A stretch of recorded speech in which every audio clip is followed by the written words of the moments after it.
कभी सोचा है कि एक प्राइवेट कंपनी मतलब सिर्फ एक ट्रेडिंग कंपनी इतनी पावरफुल हो जाए कि वो एक पूरे सब कॉन्टिनेंट पर ही कब्जा कर ले। सुनने में तो किसी फिल्म की स्क्रिप्ट लगती है ना। लेकिन ये कोई कहानी नहीं है। ये भारत की हिस्ट्री का एक सच है। तो आइए देखते हैं कि ये सब आखिर हुआ कैसे। तो सबसे बड़ा सवाल यही उठता है, आखिर यह हुआ कैसे? एक कंपनी ने पूरे देश को गुलाम बना लिया। यह समझने के लिए हमें पहले उस दौर के हिंदुस्तान को समझना होगा जब यह सब शुरू हुआ था। देखिए 18th सेंचुरी की शुरुआत में ना, जो मुगल एम्पायर कभी पूरे हिंदुस्तान पर राज करता था, वो अब टूट रहा था, बिखर रहा था। और जब इतनी बड़ी ताकत गिरती है तो एक पावर वैक्यूम, एक खाली जगह बन जाती है। एक ऐसी जगह जिसे भरने के लिए हर कोई तैयार बैठा था।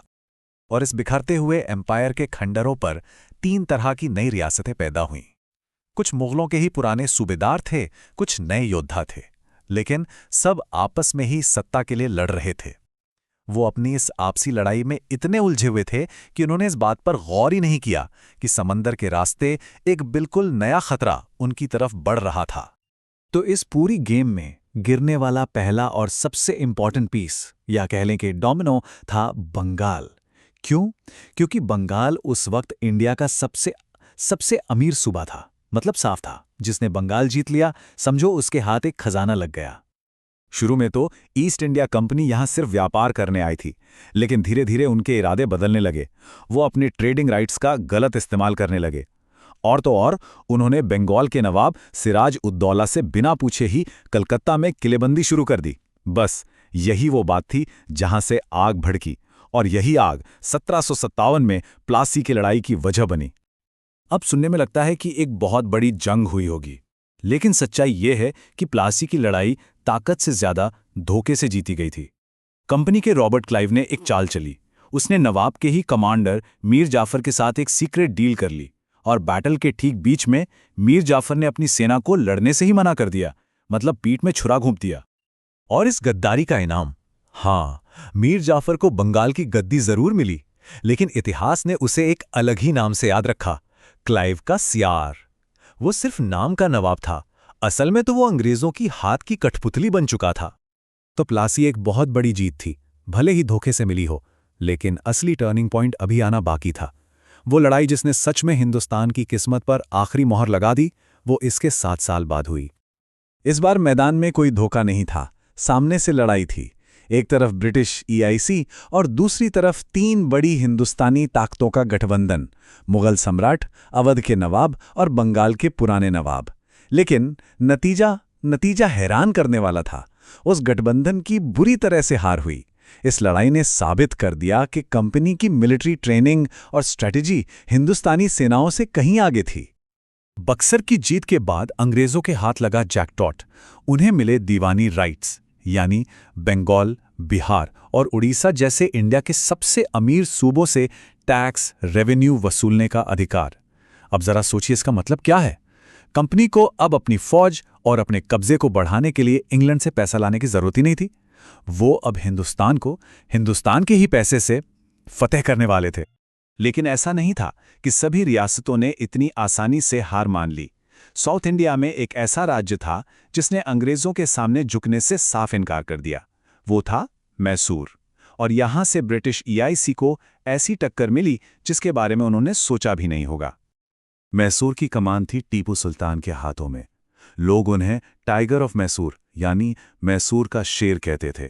और वो सच में एक शेर की तरह थे। वो कोई आम राजा नहीं थे जो बस अपने महल में बैठे रहें। वो विजनरी थे, उनके सपने बड़े थे, और अंग्रेजों के लिए वो एक बहुत बड़ा खतरा थे। टीपू सुल्तान अपने वक्त से काफी आगे थे। उन्होंने इंडिया में सबसे पहले वॉर रॉकेट्स का इस्तेमाल किया। सोचिए, ऐसी टेक्नोलॉजी जिसे बाद में खुद अंग्रेजों ने कॉपी किया। इतना ही नहीं, उन्होंने फ्रेंच रेवोल्यूशन से इंस्पायर होकर ट्री ऑफ लिबर्टी लगाया, और वो अंग्रेजों को सिर्फ एक लोकल दुश्मन नहीं बल्कि एक ग्लोबल थ्रेट मानते थे। मैसूर का रेजिस्टेंस इतना तगड़ा था कि अंग्रेजों को उसे हराने के लिए एक दो नहीं, पूरी 4 जंग लड़नी पड़ी, जो लगभग 30 साल तक चलीं। शुरुआत की लड़ाइयों में तो मैसूर जीता या फिर मैच ड्रॉ रहा। कहानी तब बदली जब अंग्रेजों ने अपनी पूरी ताकत झोंक दी, और आखिर में अपनी राजधानी सेरिंगापट्टम को बचाते हुए टीपू सुल्तान शहीद हो गए। मैसूर की जीत के बाद अंग्रेजों ने एक नया हथियार इस्तेमाल करना शुरू किया। ये कोई बंदूक या तोप नहीं थी, बल्कि ये था एक कागज का टुकड़ा, एक कॉन्ट्रैक्ट। इस हथियार का नाम था सब्सिडियरी अलायंस या सहायक संधि। देखिए, कागज पर यह एक सिक्योरिटी डील लगती थी। अंग्रेज कहते थे, आप अपनी सेना हटा दो, हम आपकी रक्षा करेंगे। लेकिन असल में ये बिना लड़े ही किसी रियासत को गुलाम बनाने का एक तरीका था, एक मीठा जहर जिसे सबसे पहले 1798 में हैदराबाद के निजाम ने पिया। और जो भी राजा इस जाल में फंसता, उसके लिए अपनी आज़ादी खोने का सीधा साधा 4 स्टेप का प्रोसेस था। पहले अपनी सेना खत्म करो, फिर अंग्रेजी सेना को अपने यहां रखो, तीसरा उस अंग्रेजी सेना के खर्चे के लिए पैसा भी दो, और चौथा अपनी सारी ताकत और आज़ादी अंग्रेजों के हवाले कर दो।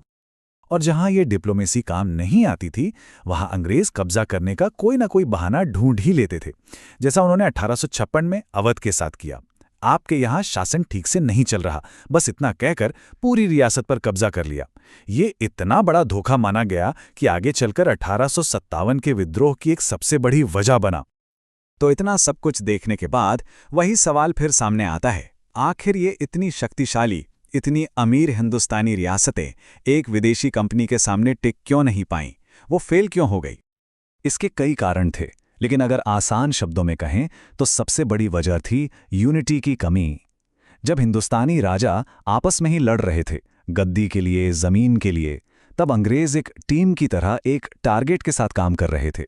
उन्होंने बस इसी आपसी फूट का फायदा उठाया। इसके साथ उनके पास बेहतर मिलिट्री डिसिप्लिन और मॉडर्न हथियार भी थे, जिनका मुकाबला उस वक्त की हिंदुस्तानी सेनाएं नहीं कर पाई। और ये पूरी कहानी हमें एक आखिरी और सबसे जरूरी सवाल पे लाके खड़ा कर देती है। क्या अंग्रेजों का कब्जा होना तय था, इनएविटेबल था, या यह सिर्फ कुछ गलत फैसलों, कुछ गद्दारियों और हाथ से निकले हुए मौकों का नतीजा था?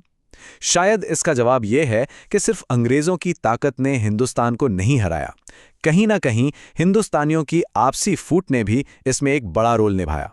और ये इतिहास का एक कड़वा सबक है कि जब घर के अंदर ही दीवारें हों तो बाहर का दुश्मन आसानी से उसे तोड़ देता है।